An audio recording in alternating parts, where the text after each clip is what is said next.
Alors, on reprend. Cette fois, je vais vous demander de préparer la lecture tout seul. Vous allez devoir lire tranquillement à haute voix le texte plusieurs fois et y mettre le ton. Alors, mettre le ton, ça veut dire ne pas faire des phrases toutes plates.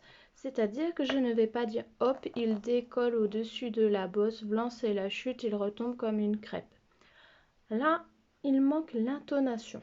On va plutôt faire hop, il décolle au-dessus de la bosse. Vlan, c'est la chute, il retombe comme une crêpe. Il part en roulant le long de la pente sous le regard ahuri de Hugo et des autres sportifs. Voilà, donc je voudrais que vous fassiez à peu près la même chose pour mettre un petit peu d'intonation dans les textes que l'on lit. Voilà, première étape. Quand vous êtes prêt, vous pouvez aller le lire à vos parents et ils vous diront si c'est bien ce qu'on attendait. Ensuite, vous prenez, hop, on ferme et vous allez chercher votre cahier d'exercice pour faire la suite du travail dans le fichier d'exercice. Donc, je vous laisse mettre en pause pour préparer le travail. Alors, on est à la page 87. Exercice 7. Je vous laisse lire la consigne tout seul. L'enfant doit lire tout seul la consigne.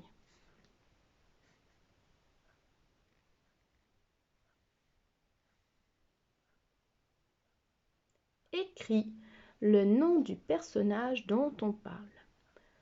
Alors, dans cet exercice, chaque enfant doit lire la phrase et mettre ici de qui on parle. Il dévale la pente très vite. De qui parle-t-on? On réfléchit bien et on écrit le prénom à côté pour vérifier. Et à chaque fois, on va faire toutes les phrases. Ici, toutes celles-ci.